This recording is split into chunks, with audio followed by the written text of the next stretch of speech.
தோசை, சப்பாத்திக்கெல்லாம் வச்சு சாப்பிட்ற மாதிரி நல்ல டேஸ்ட்டான ஒரு சைட் டிஷ். நீங்கள் சாப்பாட்டுக்கும் போட்டு பிசைஞ்சு சாப்பிட்லாம். நல்ல சவுத் இண்டியன் ஸ்டைலில் ஒயிட் சன்னா கறி எப்படி செய்கிறதுன்னு பார்க்கலாம். இந்த ரெசிபிக்கு ஒயிட் சன்னா நைட்டே ஊற வச்சுருங்க. 1 கப்.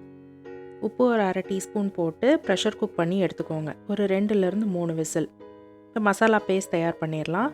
துருவன தேங்காய் ஒரு 3/4 கப். இதில் தக்காளி 1, நல்ல பெரிய சைஸ் தக்காளி,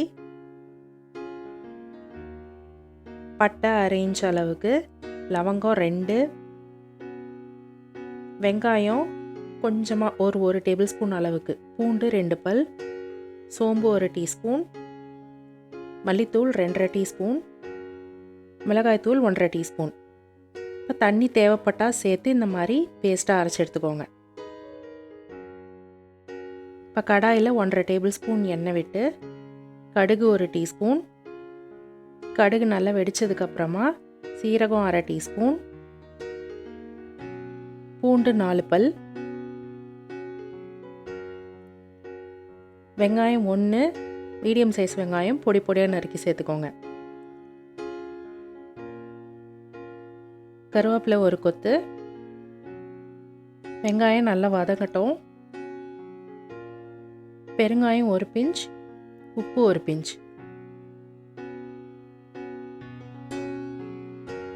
இப்போ மசாலா பேஸ்ட்டை சேர்த்துக்கோங்க. மசாலா பேஸ்ட்டில் இருக்கிற பச்சை வாசனையெல்லாம் போகிற வரைக்கும் வதக்கி விடணும். தண்ணி ஒரு 1/2 கப் சேர்த்துக்கிறேன்.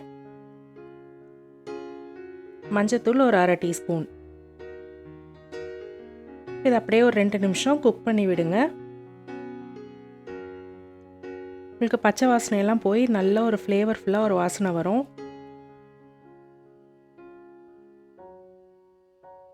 இந்த டைமில் வேக வச்சுருக்கிற சென்னாவை சேர்த்துக்கோங்க.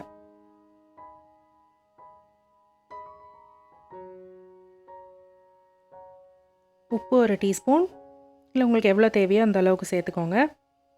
தண்ணி 1 கப் விட்டு கொஞ்சம் நேரம் மூடி வச்சு குக் பண்ணுங்கள். அப்போ தான் இந்த ஃப்ளேவர் ஃபுல்லாக நம்மளுக்கு சென்னாவில் நல்லா இறங்கும்.